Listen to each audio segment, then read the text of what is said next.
នៅលើលោកនេះមានសត្វណាដែលស៊ីអាក្រក់អាក្រៃប្រៀបបីដូចជានាគកូម៉ូដូមួយប្រភេទនេះនាគកូម៉ូដូចាប់ទុកជាសត្វល្មូនមួយប្រភេទដែលវាស៊ីចំណីអាក្រក់អាក្រៃបំផុត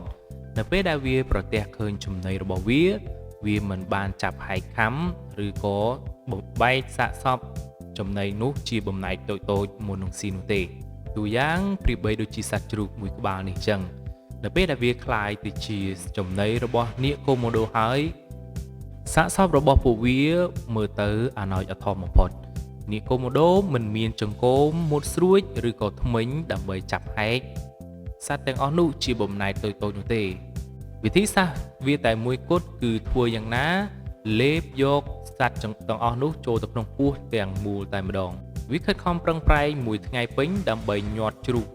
ប៉ុណ្ណានៃនេះចូលទៅក្នុងមាត់របស់វាខុសអំពីសត្វពស់ថ្លាន់នៅពេលដែលលេបចំណីពួកវានឹងរឹបដើម្បីឲ្យចំណីទាំងអស់នោះឬបាក់ឆ្អឹងឆ្អែងនិងមានទំហំតូចដើម្បីធ្វើការងាយស្រួលលេបប៉ុន្តែនាគកូម៉ូដូវិញគឺមិនចាំបាច់នោះទេពួកវាព្យាយាមបុករុកបាទទាល់តែចូលតែម្ដងគឺប្រៀបបីដូចជាខូខើខ្លាំងពេកហើយបងប្អូន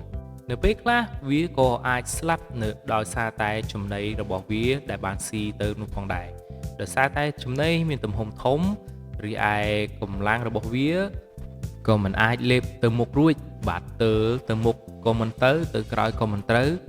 រហូតដល់ថ្នាក់គាំងដាច់ខ្យល់ស្លាប់ក៏មានដែរដោយសារតែនាគនេះត្រូវបានអភិរក្សចំណីរបស់វា